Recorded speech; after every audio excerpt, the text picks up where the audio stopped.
3-win streak. We've went from 1 goal to 2 goals to 3 goals.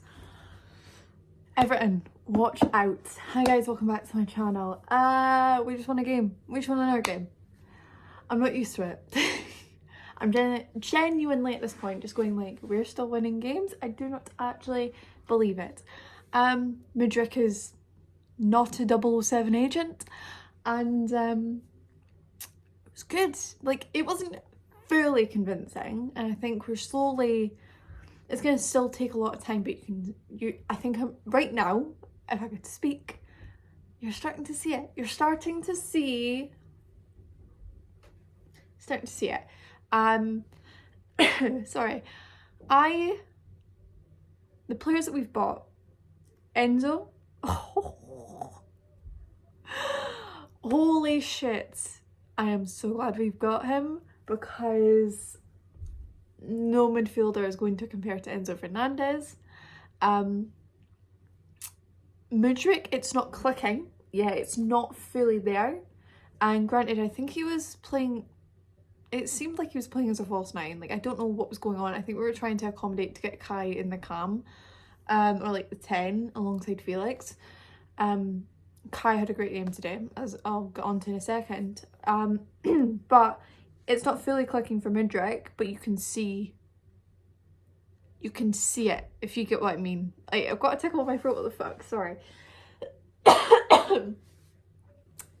You can see it. You can see with Mudryk, the pace is going to be a huge thing when we can figure out how to, like, we're still developing our style of play. We're still developing, like, how we want to play, right? So with Mudryk, it's like, right now, I think he's still trying to settle in as well.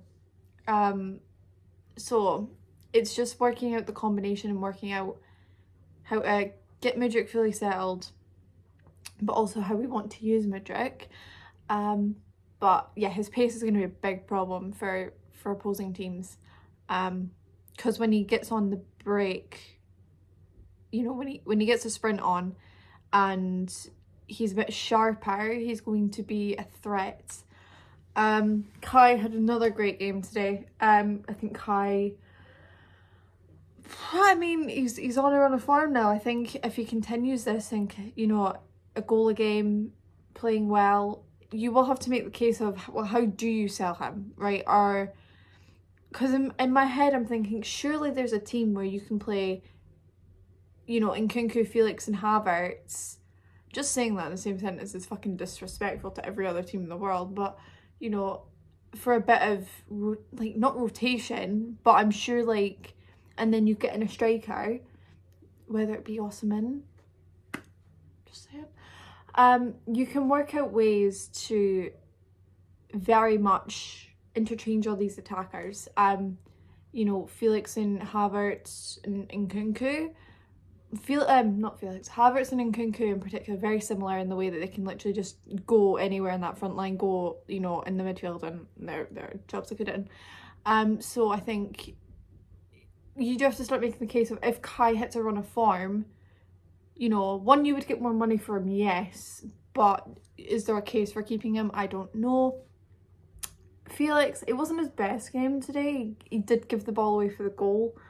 And I can't exactly blame him for that, because he had 3 players around him and he was trying to make it a bit too fancy, but also no one was helping him. So, but yeah, no, if his ankle is actually okay after some of those challenges he took, I will be surprised, because what the fuck was that ref? First of all, Kai getting literal studs to his chest.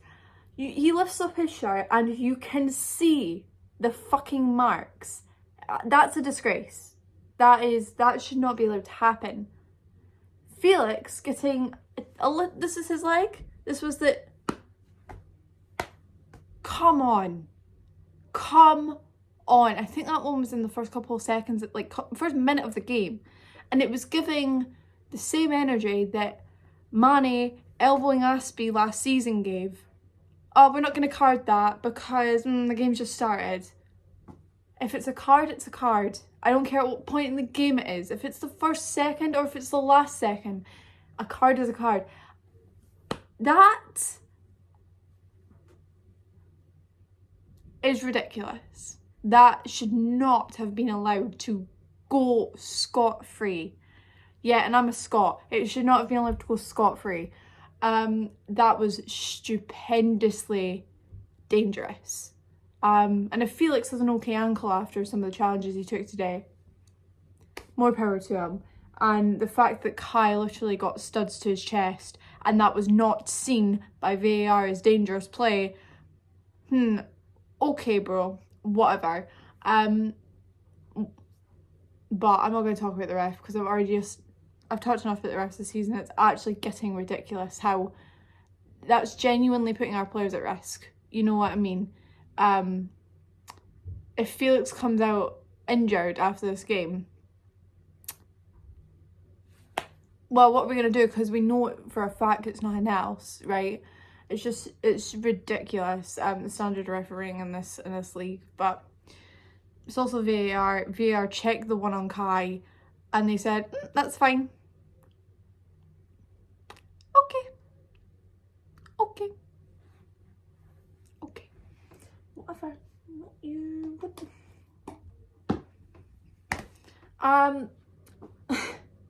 I still don't actually believe it anyway. The defence, honestly, the defence were really good today. The strike from Daka, you can't do anything about it, right? You really can't. You could say Kepa needs to do slightly better there, but Kepa again had another fantastic game. Honestly, I might be a touch biased when I say this, and I look back on it and going, I think I said we should keep Kepa. If you go back and watch my keep, sell or loan video that I did in the summer, I think I said we should keep Kepa because I wasn't sure on Mendy. And I would say, and maybe I'm being a touch biased, he's one of the most informed keepers in Europe right now. Like, genuinely. I'm not even, like, buzzing around or whatever. Like, I'm not fucking around here. Kepa Arrizabalaga is one of the most informed keepers in Europe. It's insane. He's pulling off ridiculous saves. He has command over his backline, and you can almost like guarantee that. I mean, you saw it with, I think it was Fofana doing a header back to Kepa. He didn't even have to look. He just knew where Kepa was. He's got that relationship and that trust in that backline, and maybe it's because it's an all new backline, so they don't have the preconceived notion of the old Kepa. When you think back to it, when Kepa played under Lampard, and you know, he was a bit shaky, that backline, it had elements of Sarri in it, right? So you've got people thinking, Kepa, you know what I mean? Shakiness running through it. You know, the backline doesn't really trust Kepa. Maybe Kepa can't trust the backline, but this backline's new. Literally, like, and for the players that have just come in, and you've got them under Tuchel last season, Kepa had started to make that resurgence, so that trust was building up again, and the run of form he's had, it's ridiculous. It is. I don't understand how it's happened, because it's genuinely such a big redemption arc. But the more power to him, because it means we don't have to go and waste our money on a first choice keeper in the summer. It really doesn't, and I think that's the reports that I've read. He's going to be first choice for the next few seasons, probably until Slonina is ready to take over. So it'll be the case of selling Mendy and getting him back up in the summer, 100% at this point.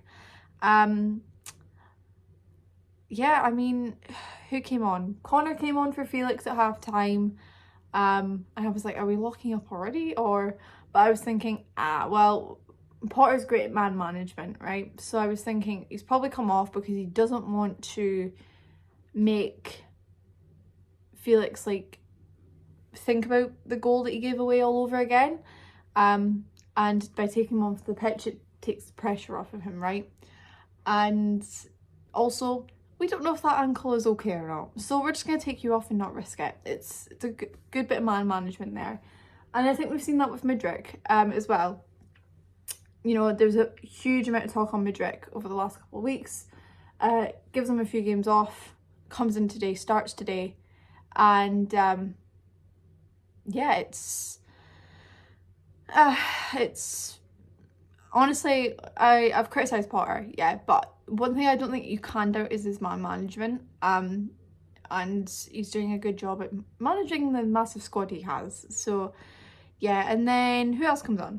So Connor comes on, he did well. I don't think he did anything wrong. Oh, Ben's goal, by the way. What was Ward doing? What was Ward doing? Like, it's a shot that you don't expect, but you know Chilwell can do it. You know Chilwell can do a shot like that. Like, recent Ben are very, very similar, and they can just take a shot from their positions, right?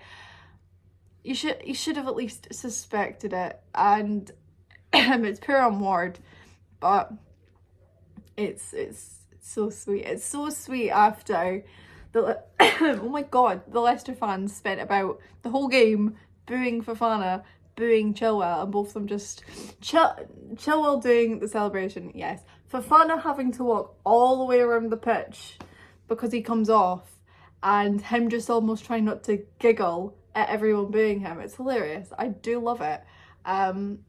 Like, don't blame Wesley for wanting to leave when you were in, at the time, a relegation battle. Like, what the fuck? Blame Leicester for not putting that 80 million into a player. Oh no, they did. They put it into Face, who got sent off. I love it. Full circle moment, honestly. It was great. Also, it was the wrong player get sent off. Like, who was it who did the fucking, like, nasty tackles on Felix? They should have been off. But at least justice was kind of served. At least someone got sent off for Leicester. And it just happened to be the player that they bought with the Wesley money. Oh well, full circle moment for them. Anyway, we're going to Everton next week. I will be there. I will fucking be there. I was so terrified that we were going to go in and it was just going to be a shit show because we weren't winning. 3 games on the bounce now, 2 clean sheets, and then, you know, a strike that's scored that you can't really stop. So going into it, Everton won today. They won in... They scored in like the first 30 seconds. So really we need to be on the front foot next week. And I will be there, Stamford Bridge, chanting, Chelsea, Chelsea, Chelsea. The most elite chant there is. Yeah, we're looking promising. And, you know, it makes me happy to think, yeah, Reece was out, right? I think he's ill. Thiago's out. Kante's still not back. Maybe next week for Kante. If I get to see Kante even for a cameo, it will make my day. It will make my day next week. Who else is still yet to come back? Probably important people that I just can't think of. And, you know, the team, it's not complete. But I'm like, oh, okay.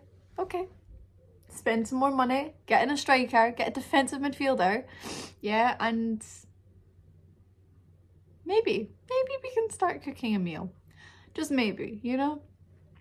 But yeah, I'm actually very excited now to go to London next week.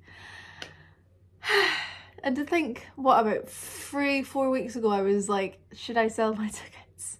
It was the game against Southampton. I was like, I should just sell them. The boys aren't going to pick this one up. And here we are. 3 games on the bounce. It would just be them to make it a loss next week just because I'm there, but I hope not. I hope that we can go on, score 4 goals. You're at home. 4. I want 4. I want 1, 2, 3, 4. I want progression. Yeah, 4 goals next week. That's the target. And I don't think there's anything else I need to say. I think, you know, the game wasn't, like I said, not fully convincing, but we won, scored 3 goals. Should have been more. The poor Mudryk goal that he fully celebrated. It was peak. It was peak. I mean, the amount of goals that were offside. Felix's goal. The one that hit off, was it the post? I think Kai or Felix chipped it and it hit off the post. Felix is offside. You know, the header from the corner that Ward saved from Kai. Sad. The Mudryk one that he celebrated. I will never be able to actually, I think I don't want to watch that back for my own secondhand embarrassment, because that was bad. But when he does score, it's gonna go fucking off. It's gonna go off. Anyway. But yeah, it's could have been more. You're starting to see the passages play, and these signings are actually starting to come to life. And it's nice to see. So yeah, Everton next week. We move. Hopefully 4 wins on the bounce. And I think there's a international break coming up, which I didn't even realise. So go into this international break. Good spirits in the camp. Anyone who doesn't get chosen can just chill, you know, do what they need to do at Cobham. And yeah, I'm hoping that we come back from that. We can really power on. And number 3. That's the goal. We've got nothing else, right? So you've genuinely got to think about it as like, does Potter just go gun-ho? Get to 40 points, which we're almost there, by the way. It was looking bleak, but 2 league wins, yeah? And we're climbing. I think we're 3 points away from 40 points. Just 1 more game, and then we're definitely not getting relegated. So, you know, do we just go gun-ho in the Champions League once we've done that? I would say so. I would say, you know you're not going to get into the Champions League top 4, right? You're not going to do it. It's just, it's probably mathematically possible, but you've got to rely on about 50 other people fucking up, and that's just not going to happen. So, Champions League money, it would not surprise me if, you know, you don't have to be we proved it in 2012, you don't have to be the best team to win the Champions League. You don't, right? You can shithouse it a little. I'm not saying that we should shithouse it, because it will all depend on who we draw, right? I'm not gonna, but if you draw like an AC Milan, things start to shift, things start to go in your favour. And if we did draw someone like that, a Benfica or an AC Milan, I'll start dreaming. I'll start dreaming about the third star. I will. Because we have nothing else to play for. Get to 40 points. And whoever you get in the Champions League, you just go for it. I think you want to avoid the obvious ones, yes, but at the end of the day, in the final, you're going to have someone strong. So it's try and just get there, and in 90 minutes, 1 game, everything, you know, is just in the hands of the universe. So I don't know. You get the 3 points at Everton, you go on the international break, and I think Potter then would really decide, right, do we just go gung-ho? Because if you got to think about it, Kante back, Thiago back, Reece, you know, fit and not ill, and it starts, probably Sterling back. I don't know how bad Sterling's injury is, it might just be a little niggle. Sterling back, Mount back, but I don't think Mount walks into this team anymore. So that's, I don't even want to bring him up, because the whole contract thing as well, I think he's leaving in the summer. But you know, when you actually think about it, you have the full team fit if no one gets injured again. Why can't we start to dream about it if you get someone good? So I don't know, I'll wait and see, and then maybe I'll make a video about the draw. I want to at least try and make a video at some point about the squad that we've got, and you know, who I'd now keep loan and, well, not loan, but keep and sell, and what we need. I want to try and film that at some point, but right now, uni work is killing me. I have something due on Tuesday, so I need to get that done, because I cannot get an extension on it, because I leave on Friday, so there's no point. Like, I go away for the weekend next week, so I don't know, but I'm excited to go to the bridge again next week. Oh my god, it's been like 6 months or 7 months now since I last went, and yeah, I'm really excited. I'm really excited to go. And yeah, oh my god, I can't believe it's come by so fast and we're actually winning. So it just seems unbelievable that it's even happening. But yeah, I guess maybe I'll see you after that game. if I'm not buzzing off of adrenaline and I totally forget to film it, maybe I'll film a little something after that game. I'll see. But whenever I see you next, I will see you next. And yeah, I'm excited. I'm very excited for a lot of different things. But yeah, I will see you guys in the next one. Take care. 3 wins on the bounce.